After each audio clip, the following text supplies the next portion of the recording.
15번째 서한. 예수 마리아 요셉. 오두제에서 1858년 10월 3일 파리 외방선교회 신학교 지도자 르그레즈와 신부님께. 공경하올 신부님, 지난 2년 동안에는 지극히 좋으신 하느님께서 즐거운 소식만을 신부님에게 전하게 허락하셨는데 금년에는 매우 슬픈 소식을 주셔서 이것을 신부님께 전해드립니다. 이것도 역시 언제나 지극히 좋고 전능하신 하느님께서 우리에게 주신 것입니다. 우리는 만사에 항상 우리 자신을 하느님의 섭리에 온전히 복종시켜야 합니다. 하느님께서는 어떤 때에는 근심하는 당신의 종들을 자상하게 위로도 해주시고 또 어떤 때에는 슬픔으로 단련시켜 우리를 지혜롭게 겸손해지도록 하시기도 합니다. 우리는 베르네 주교님과 두 분 선교사들의 입국으로 기쁨에 도취되어 페레올 주교님과 장수 양 신부님의 선종에 대한 슬픔을 너무 빨리 잊어버렸습니다. 작년에는 메스트르 신부님의 선종으로 또다시 쓰라린 슬픔을 맛보았습니다. 메스트르 신부님은 말할 수 없는 노력과 말할 수 없는 긴 인내심으로 견뎌내셨는데 마침내 하느님께서 허락하시어 기적적으로 조선에 입국하셨습니다. 우리는 그분이 다른 이들보다 더 오래 사시기를 희망하였는데 입국하신 지 겨우 만 4년이 지난 작년에 우리 곁을 떠나셨습니다. 우리는 그분이 우리 때문에 그토록 오랫동안 참을성 있게 겪으신 온갖 고초를 잘 알고 있으며 그분의 인내심과 양순한 성격 때문에 우리는 그분을 지극히 사랑하여 왔습니다. 그런즉 신부님께서 모든 신자들의 슬픔이 얼마나 큰지 가히 짐작할 수 있으실 것입니다. 그분의 죽음을 애도하는 외에 이제는 다른 선교사들의 건강도 크게 걱정이 됩니다. 특히 베르네 주교님께서 너무나 노심초사하고 과로하심으로 나날이 생명이 꺼져가고 계십니다. 만일 우리가 주교님을 잃게 되면 누가 우리를 위로해 줄 수 있겠습니까? 원컨대 지극히 좋으신 하느님께서 당신의 무한하신 자비를 기억하시고 우리의 무수한 죄가를 불쌍히 여기시어 지극히 좋으시고 조심성이 많으신 우리 주교님을 장숙해 하시며 덕화가 날로 용성되게 하시기를 빕니다. 만일 우리의 죄악을 기억하신다면 우리에게 어떠한 재난으로든지 벌하시더라도 다만 우리에게서 우리 목자만은 앗아가지 마시기를 빕니다. 또 큰 흉년이 들어 가뜩이나 가난한 사람들이 더욱 못 살 지경입니다. 전에는 쌀 한 말에 20푼이나 25푼에 살 수 있었던 것이 지금은 80푼이나 90푼까지 올랐고 어떤 곳에서는 120푼이나 그 이상에 팔립니다. 그뿐 아니라 하늘에 변칙적인 별자리가 나타나 조선 전체가 인심이 흉흉합니다. 머지않아 서양 함선들이 쳐들어와서 조선을 전복시킬 것이라는 유언비어가 전국적으로 나돕니다. 어떤 사람들은 오히려 서양 함선들이 빨리 오기를 조급하게 기다리면서 많은 이들이 다음과 같이 말합니다. 조선은 이 상태로 지탱할 수 없고 자멸할 것이다. 차라리 서양 함선들이 빨리 와서 더 좋은 상태로 철저히 개혁할 필요가 있다. 우리 조정을 다른 형태로 바꾸는 것이 훨씬 낫다고 말입니다. 벌써 지난해부터 많은 점쟁이들이 나타나 서양 함선들이 언제 오고 또 몇 척이나 올 것인가를 예언했다는 소문이 떠들썩합니다. 어째서 민심이 온통 이렇게 돌아가고 마음의 동요가 심하게 생기는지 모르겠습니다. 조선 전체가 장차 천주교 나라가 된다고 그럴싸하게 예언하는 이들도 적지 않습니다. 이것이 과연 하느님의 어떤 암시나 예시일까요? 현 조정은 이제까지는 우리 천주교에 대해 상당히 호의적 태도를 보이고 있습니다.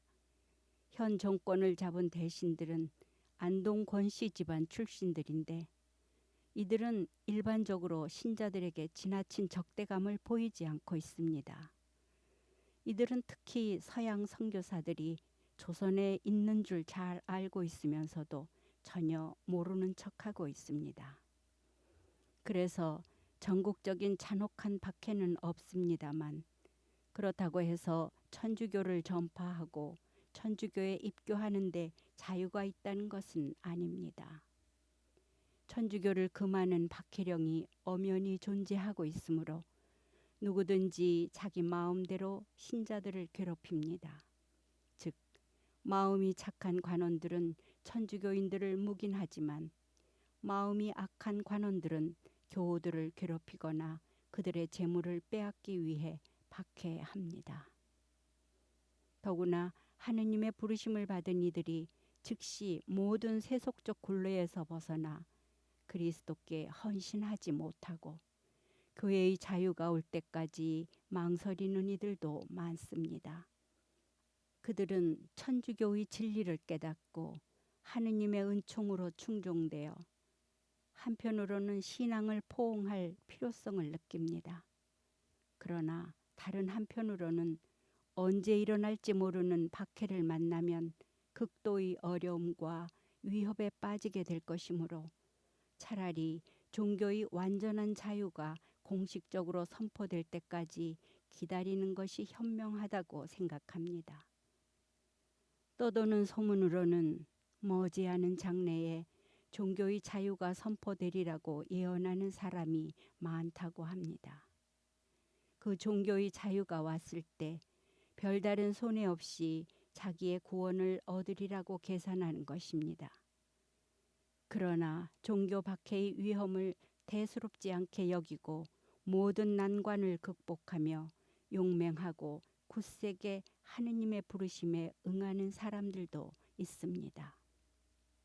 그 한 가지 예로 우리나라 최고 양반 집안 출신인 김 베드로라는 사람에 대한 이야기를 하겠습니다. 옛날 중국에서 반란이 일어났을 때 조선왕은 김씨라는 장군이 지휘하는 조선 군대를 중국에 보내 천자를 돕게 했습니다. 김 장군이 용감히 싸워서 반란을 진압했고 또 다른 혁혁한 공헌도 세웠습니다. 그래서 중국 황제가 김씨에게 큰 벼슬을 내려 요동의 방백 영주로 삼았고 그 후손들에게도 대대손손 찬란히 높은 벼슬을 내려서 그 집안이 명성을 떨치게 되었습니다. 그 후손 중 하나가 왕도에서 부유하게 살았는데 그들은 삼형제였습니다. 맏형은 고관이 되어 따로 나가 딴 집에서 살고 두 동생이 어머니와 함께 다른 집에서 살았습니다. 둘째가 지금 이야기의 주인공인 김 베드로였습니다.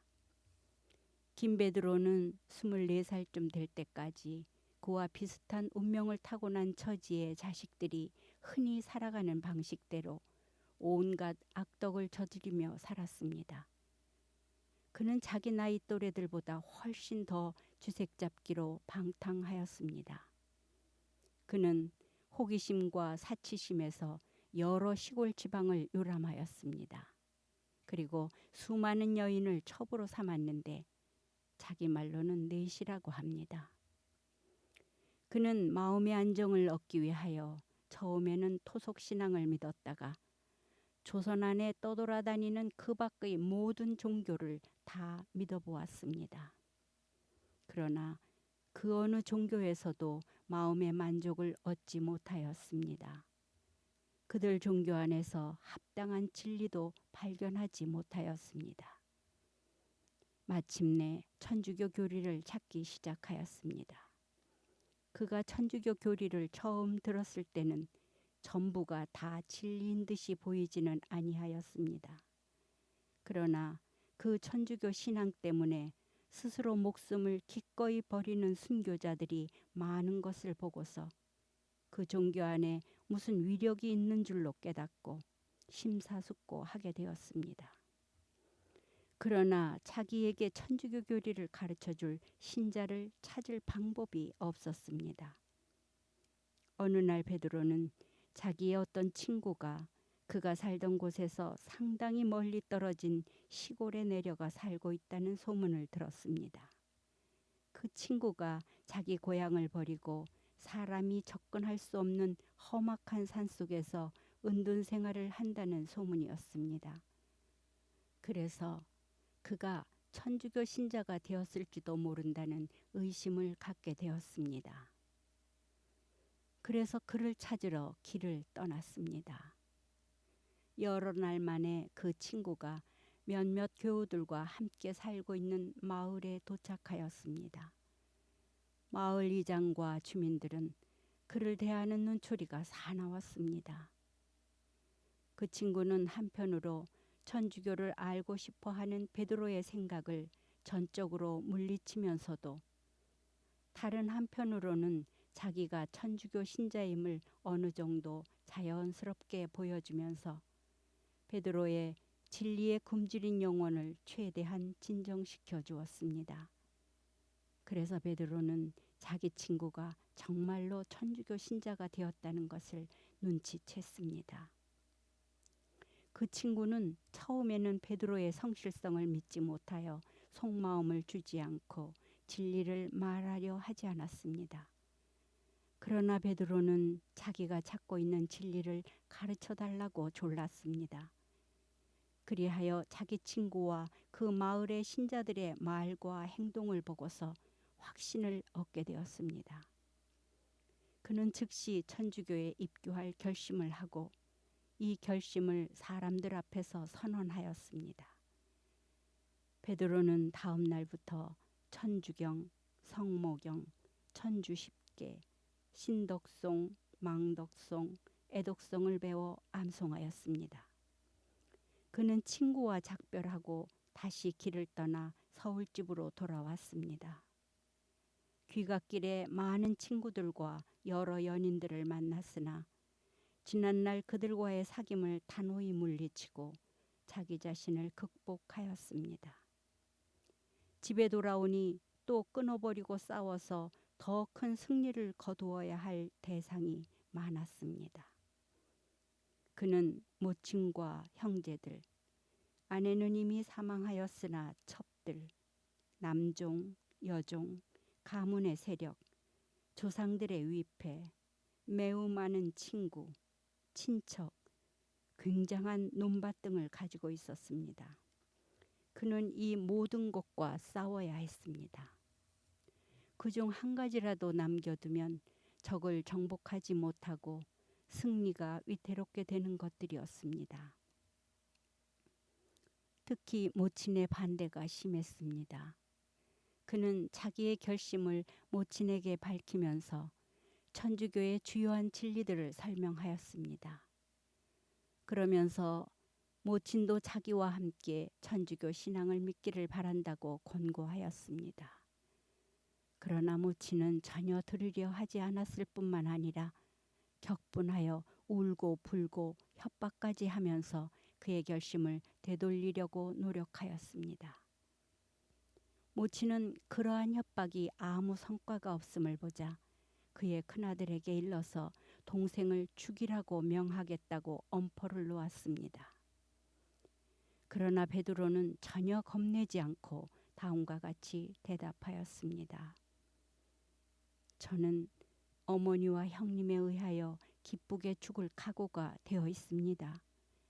그러나 만일 저를 죽이지도 않고 그렇다고 해서 저와 함께 천주교 신자가 되고 싶지도 않으시면 저를 그냥 내버려 두십시오. 저는 모든 가족과 영원히 작별하고 먼 지방으로 도망가서 천주교를 믿겠습니다. 마침내 모친은 설복되어서 아들과 화해하였고 아들에게 내가 좋게 여기는 것이라면 네가 무엇을 하든지 나는 전혀 상관하지 않겠다고 약속하였습니다. 이에 베드로는 조상의 위패와 미신 물건들을 다 불살라 버렸습니다. 그리고 모든 것을 버린 채 밤중에 일어나 모친과 동생들을 데리고 서울집을 떠나 시골로 내려가 전에 자기가 복음을 들었던 마을로 갔습니다. 이리하여 베드로는 그리스도를 위하여 갑자기 부자에서 가난뱅이가 되었고 교만한 양반에서 비참한 시골뜨기로 변했습니다. 신부님께서 지루하지 않으시다면 한 가지 이야기를 더 하겠습니다. 어느 관장이 한 관아의 관기 중 한 사람을 첩으로 삼았습니다. 조선에는 오랜 관습에 의한 제도로서 각 고을마다 기방이라는 여자 단체가 존재합니다. 그 단체는 사춘기 소녀들이 고을 관장에게 시종을 들게 될 나이에 이를 때까지 교육받고 관기가 되는 기관입니다. 그 어린 처녀들은 원님이나 어떤 남자가 나타나 일정한 금액을 지불하고 기적에서 삭제하여 자기의 첩으로 삼기 전에는 각 고을 관청에 매여 있어서 어느 서방도 합법적으로 가질 수 없고 다만 관장이나 아전들의 성욕을 만족시켜줄 준비를 하는 기생들입니다. 조선에는 또 통인이라는 단체도 있습니다. 이 단체는 관장에게 시종들기 위하여 사춘기 소년들을 뽑아둔 단체입니다. 통인들은 통상적으로 아전의 아들들인데 장가들기 전에 통인 노릇을 합니다. 그들 중에서만 아전이 됩니다. 그런데 관장의 첩이 된 이 관기가 관내의 어떤 통인과 눈이 맞아 불륜의 관계를 맺고 있었습니다. 관장이 이 사실을 알고 그 첩을 그녀의 기적이 있는 본 고을로 쫓아버렸습니다. 그 첩은 그 통인에 대한 사랑 때문에 몰래 그곳으로 다시 돌아와 그 통인과 함께 살면서 교우가 되었습니다. 그 때문에 집에서 쫓겨나 어느 산골로 도망가서 여종을 해방시켜 양녀로 삼았습니다. 예전에는 화려한 옷을 입고 노래와 춤을 즐기고 온갖 정욕에 방종하던 자들이었지만 이제는 험악한 산속에서 자기 손으로 농사를 지으며 악의 악식으로 생명을 이어가고 있습니다. 그들의 열심한 신앙생활은 모든 교우들의 모범이 되었습니다. 어느 여인 하나가 여러 해 전부터 천주교를 믿으려 하였으나 남편이 결사적으로 포악하게 금하였습니다. 또 천주교 교리를 몰래라도 가르쳐줄 신자를 만나지 못해서 뜻을 이루지 못하고 있었습니다. 그 여인은 여러 차례 남편과 집을 몰래 빠져나와 어느 친척 교우에게 가서 교리와 기도문을 배웠습니다. 그렇게 여러 해 동안의 큰 노력 끝에 세례 성사를 받았습니다. 이를 한 남편이 크게 분노하여 자기 아내에게 미신 행위에 참여하도록 강요하였으나 그리스도의 충실한 여종은 끝끝내 거부하였습니다. 마침내 남편이 때려 죽이려 하자 여인은 몰래 남편의 집을 도망쳐 나와 교우 집을 돌아다니면서 걸식으로 살아갑니다. 그 여인은 그리스도를 위하여 스스로 남편과 자식들과 가정을 다 잃어버린 것입니다. 전번의 제 서한 14번째 서한에서 어떤 청년에 대한 이야기를 하였습니다. 그 청년이 소문으로 천주교 교리를 듣고 어느 공소회장을 찾아가 천주교 교리를 가르쳐달라고 청하였습니다. 그는 여러 번 거절을 당하였으나 마침내 교리를 배웠습니다. 그는 여러 집 가족들에게 복음을 전하여 교회로 인도하였습니다. 그는 자기의 모든 가족들이 이사하여 다음 해에는 자기들이 세례받을 준비를 다 마치고 자기 마을에서 공소집을 차리겠다고 약속하였습니다. 그가 약속한 그 해에 제가 그 새 공소집에 도착하였을 때 놀라운 광경이 벌어졌습니다. 제가 그들의 집에 들어가서 인사하자마자 무슨 말을 하기도 전에 교우들 전체가 어떤 감정이 복받쳤는지 모르겠으나 목을 놓아 대성통곡하기 시작하였습니다. 그들의 울음소리가 산골짜기를 진동시켰고 그들의 눈물이 얼굴과 옷을 적셨습니다. 저는 영문을 몰라서 그들에게 조용히 하라고 소리를 질렀고 한참 만에야 그들을 간신히 진정시켰습니다. 그들이 얼마나 열성적으로 기도와 교리문답을 익혔는지 제가 공소방에 들어가 찰고를 받을 때 또 한 번 놀랐습니다. 겨우 8, 9, 10세밖에 안 된 어린 아이들이 교리문답 전체와 굉장히 긴 아침 기도와 저녁 기도의 경문을 청산유수로 암송하여 외우는 광경이 신기하기 이를 데 없었습니다. 이와는 대조적으로 여러 사람들이 그 중에도 특히 노파들이 우두남을 무릅쓰고 열성을 부리는 모습을 바라볼 때 웃음을 참을 수가 없었습니다. 재능도 부족하고 기억력도 흐려서 경문을 하루 종일 배우면서도 한마디도 입에 담지 못하여 애를 쓰는 모습이 안쓰럽기 짝이 없었습니다. 이 마을과 연관을 맺고 지내는 이웃 근방의 12가족도 이 마을 덕택으로 전부 입교하였습니다. 이 마을에 식구가 꽤 많은 집안이 하나 있었습니다. 그 집 식구들이 천주교 교리를 들었으나 외인들의 이목이 두려워서 신자가 되어 천주교 믿기를 주저하고 있었습니다. 이 집에 13살 된 아이가 자기 부모와 형들의 우유부단한 태도에 화가 치밀어 미신딴지와 미신을 섬길 때 쓰는 기구 등을 내동댕이 치고 깨트리면서 왜 이따위 괴악한 물건들 때문에 우리 주님이신 하느님을 공경하지 못하고 우리 영혼을 구원하지 못한단 말입니까?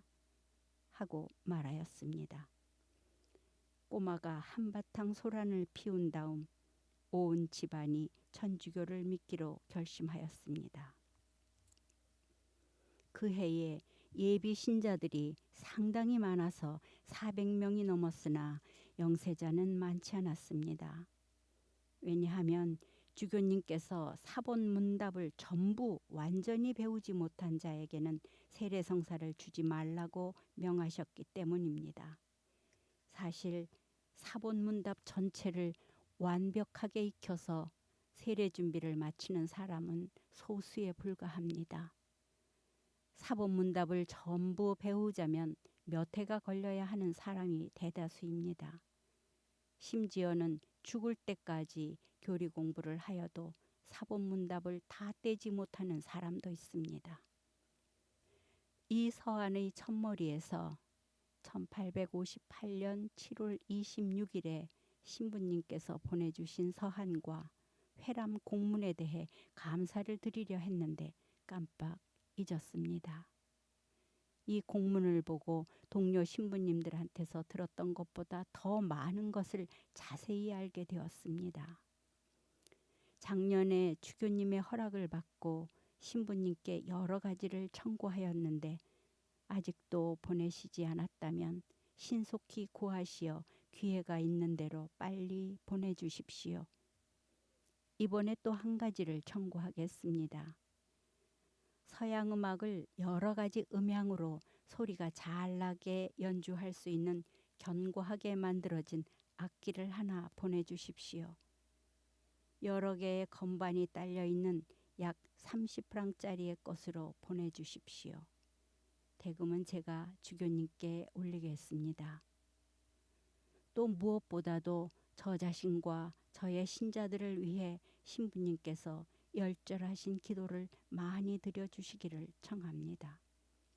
또 가장 훌륭한 선교사 신부님들을 될 수 있는 대로 많이 조선에 보내주십시오. 그리고 아마 주교님께서도 신부님께 부탁하셨을 줄로 믿습니다만 조선으로 배정되는 각 선교사 신부님들에게 사천 대목구 신호도 회의록을 한 권씩 주시고 특히 회의록 제10장과 부록 14조부터 끝까지 잘 읽게 해주십시오. 미리 잘 읽어두어야 할 대목이 있기 때문입니다. 패롱 신부님께 대해 드릴 말씀이 있는데 잊어버리고 지금까지 아무 말도 하지 못했습니다.